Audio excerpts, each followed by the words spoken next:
लोगों की अक्सर आदत होती है जब भी कभी आसमान की तरफ कोई हवाई जहाज उड़ रहा हो या फिर हेलीकॉप्टर उड़ रहा हो या छोटे विमान उड़ रहे हो। अक्सर लोग उन्हें देखने लगते हैं, रुक जाते हैं। ऐसे ही महाराष्ट्र प्रदेश के पुणे जिले का एक बारामती जगह लगती है, वहीं एयरपोर्ट के पास ही एक व्यक्ति खड़ा हुआ था और अचानक आसमान में उड़ने वाले एक विमान पर उसकी नजर पड़ जाती है।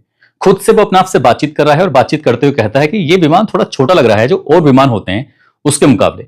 तभी वो विमान वो जो होता है वो एक गांव की तरफ जा रहा था, यानी कि उसको जाना एयरपोर्ट पर है, लेकिन एयरपोर्ट से अलग हट के वो रनवे से अलग हटते हुए एक गांव की तरफ उड़ने लगता है। और गांव की तरफ जो उड़ रहा था तो उसकी जो उड़ने की जो दिशा थी, दशा थी, वो कुछ अजीब सी हो रही थी। वो व्यक्ति अपने आप से बातचीत करते हुए कहता है कि कहीं ऐसा ना हो ये गांव के ऊपर गिर जाए।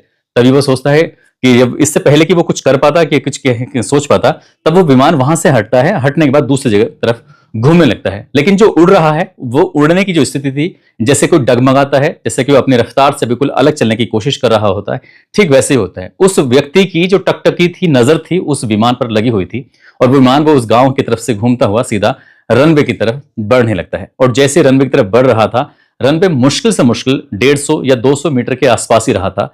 इसी बीच में उस विमान ने थोड़ी पलटी खाता है। पलटी खाने के बाद उस रनवे से लगभग 150 मीटर दूर जाकर खाई में गिर जाता है। उस व्यक्ति ने भी अपनी रफ्तार बढ़ा ली ये देखने के लिए कि आखिरकार हुआ क्या है और आगे क्या होने वाला है। और जाकर देखता क्या है कि वहां पर बहुत सारे लोग हैं जो पहले से इंतजार कर रहे थे। उसमें पुलिस वाले भी हैं, कुछ नेता भी लग रहे थे, वो भी दौड़ते हैं, वो व्यक्ति भी दौड़ रहा था। जाकर देखते क्या है कि वो जैसे विमान गिरता है, गिरने के बाद एक के बाद एक 4 धमाके होते हैं। और जब 4 धमाके होते हैं तो बहुत तेजी के साथ उसमें से आग का गुब्बार निकलने लगता है। हालांकि जो मौके पर लोग पहुंच जाते हैं, उन्होंने अपनी तरफ से कोशिश की कि ताकि जो विमान में फंसे हुए लोग हैं उनको निकालने की कोशिश करें, क्योंकि विमान छोटा था और विमान के अंदर बहुत ज्यादा लोग नहीं थे। इसी बीच में वो कोशिश भी करते, चाहकर भी बचाने की कोशिश करते, तो शायद उनकी कोशिश नाकाम इसलिए हो जाती क्योंकि जो आग का गोला था वो बहुत ही विकराल रूप धारण कर लेता है और चाहकर भी लोग कुछ कर नहीं पाते हैं। इस विमान हादसे की जो खबर थी वो सोशल मीडिया पर बहुत तेजी के साथ फैलने लगती है। और जब ज्यादा अफसोस होता है जब ये पता चलता है कि विमान के अंदर महाराष्ट्र प्रदेश के उप मुख्यमंत्री अजीत पवार भी मौजूद हैं। बस इतना था कि पूरे दिन भर ये सोशल मीडिया ही नहीं, मीडिया पर हर जगह जब इसके बारे में चलने लगता है तो लोग कहने लगते हैं कि ये हादसा है, कुछ लोग इसे साजिश भी कहने लगते हैं। आज की इस कहानी के माध्यम से समझते हैं कि पूरी कहानी क्या है। आदाब, नमस्कार, सत श्री अकाल। मैं उस्मान सैफी। 28 जनवरी 2026 की सुबह 8:10 के आसपास का वक्त हो रहा था।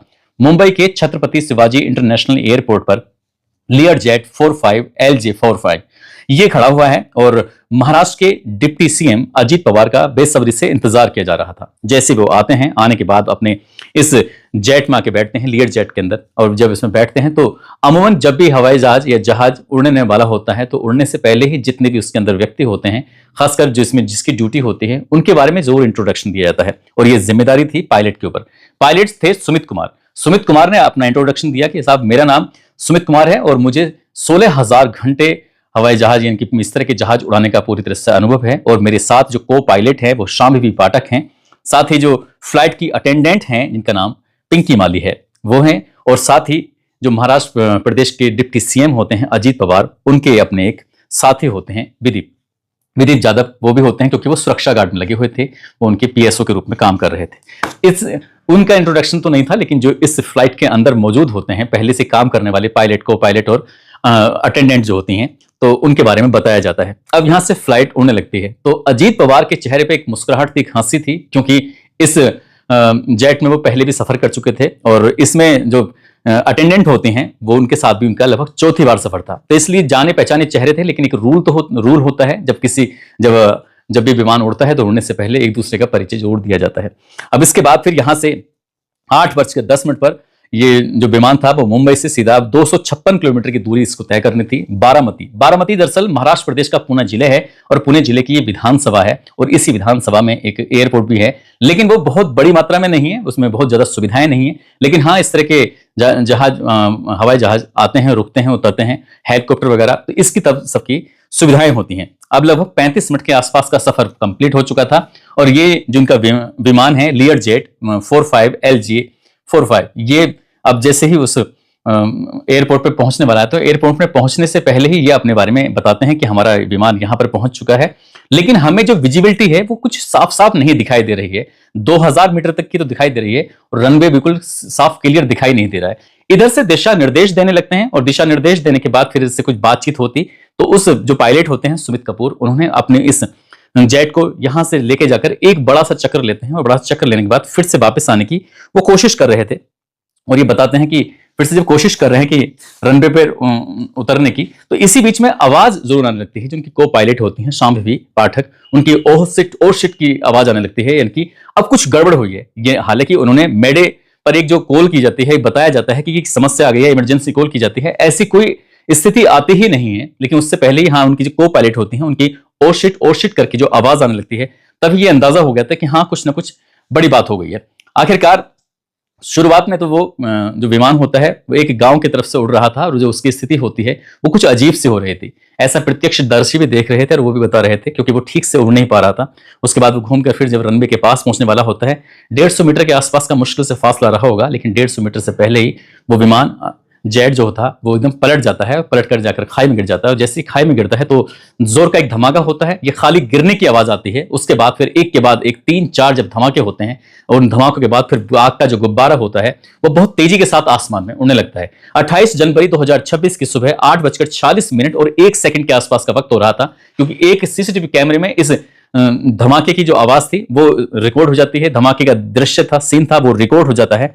और उसके बाद फिर इसमें जो महाराष्ट्र प्रदेश के डिप्टी सीएम होते हैं, उप मुख्यमंत्री अजीत पवार उसमें बैठे हुए थे। इनकी जो कार्यकर्ता होते हैं, कुछ पुलिस वाले, इनका पहले से इंतजार कर रहे थे। इंतजार इसलिए कर रहे थे क्योंकि इनको यहां पर पहुंचना है, और यहां पर इनकी जो 4 सभाएं होनी थी, 4 सभाओं की वजह से। हालांकि जो फायर ब्रिगेड की टीम होती है वो भी मौके पहुंच जाती है, पुलिस वाले होते हैं वो भी पहुंच जाते हैं, जो आसपास के लोग होते हैं वो भी पहुंच जाते हैं। और जाकर जब मौके पर जिस हिसाब से दौड़ रहे थे, भाग रहे थे, उनकी कोशिश थी कि जो भी हो सके किसी को बचाया जा सके तो बचाने का पूरा प्रयास किया जाएगा। लेकिन धमाके के बाद जब आग का रूप अपना विकराल होता है, तो वो आग इतनी तेजी के साथ फैलने लगती है कि लोग चाहकर भी उस विमान के नजदीक नहीं पहुंच पा रहे थे, और उन्हें किसी को भी बचाने का मौका मिलता ही नहीं है। देखते ही देखते ये जो खबर थी, ये खबर पूरी तरह से सोशल मीडिया के अलग अलग प्लेटफॉर्म पर और मेन स्ट्रीम मीडिया में बहुत तेजी के साथ वायरल होने लगती है, फैलने लगती है। और फिर भी पता चलता है कि महाराष्ट्र प्रदेश के उप मुख्यमंत्री अजीत पवार भी इसमें मारे गए हैं। साथ ही उनके साथ जो और 4 अन्य साथी थे, जिसमें पायलट, को पायलट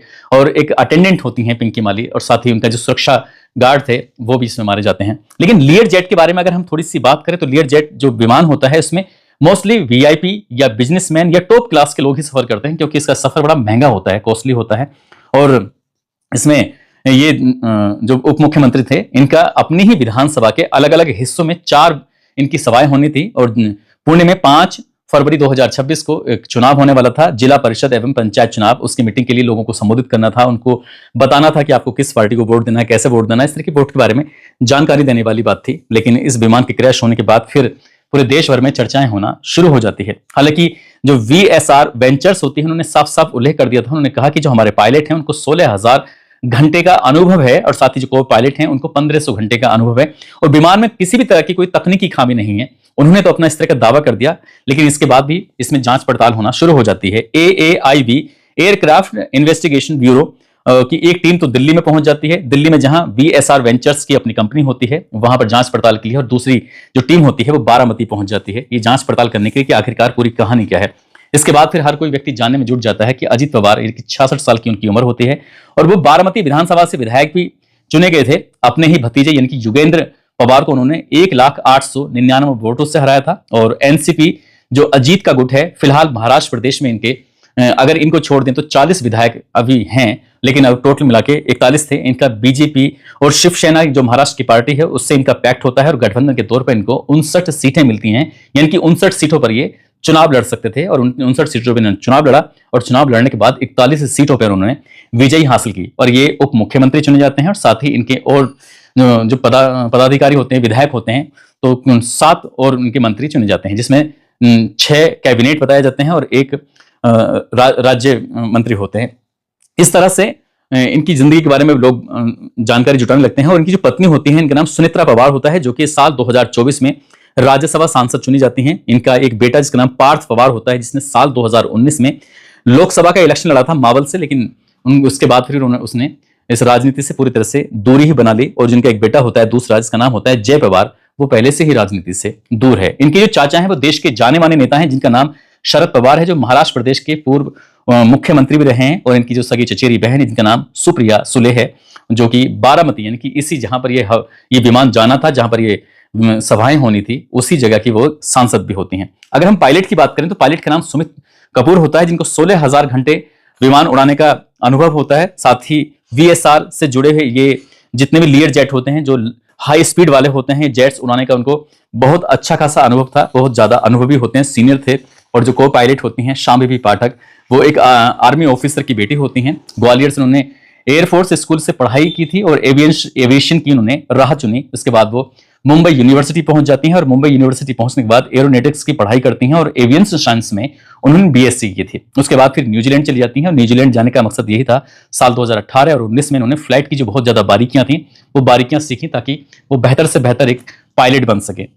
इसके साथ ही उनके पास सीपीएल यानी कि कॉमर्शियल पायलट का लाइसेंस भी होता है और फ्लाइट इंस्ट्रक्टर रेटिंग ए का भी प्रमाण पत्र होता है। अगस्त 2022 से वो जेट्स का हिस्सा बन जाते हैं और लगभग 1500 घंटे तक उन्होंने इस तरह के ये जो विमान थे वो उड़ाए थे। लेकिन जो इस विमान में जो फ्लाइट अटेंडेंट होती हैं, जिनका नाम पिंकी माली होता है, उम्र जिनकी लगभग 29 साल के आसपास होती है, वो उत्तर प्रदेश के जौनपुर के किसी गांव के रहने वाली होती हैं। साथ ही जो उनके दादा थे वो अपने गांव से छोड़कर सीधा मुंबई में जाकर बस जाते हैं। मुंबई के जो एक इलाका होता है बर्ली में सेंचुरी हिल्स है, उसके पास वो रहने लगते हैं। जो इनका बेटा जिनका नाम आशीष कुमार माली होता है, आशीष कुमार माली एनसीपी से जुड़ जाते हैं। लेकिन बेटी पढ़ने में शुरू से ही होशियार थी और होशियारी की वजह से ही उनको विमान जैसे एयरक्राफ्ट इसमें नौकरी लग जाती है विमान कंपनी में।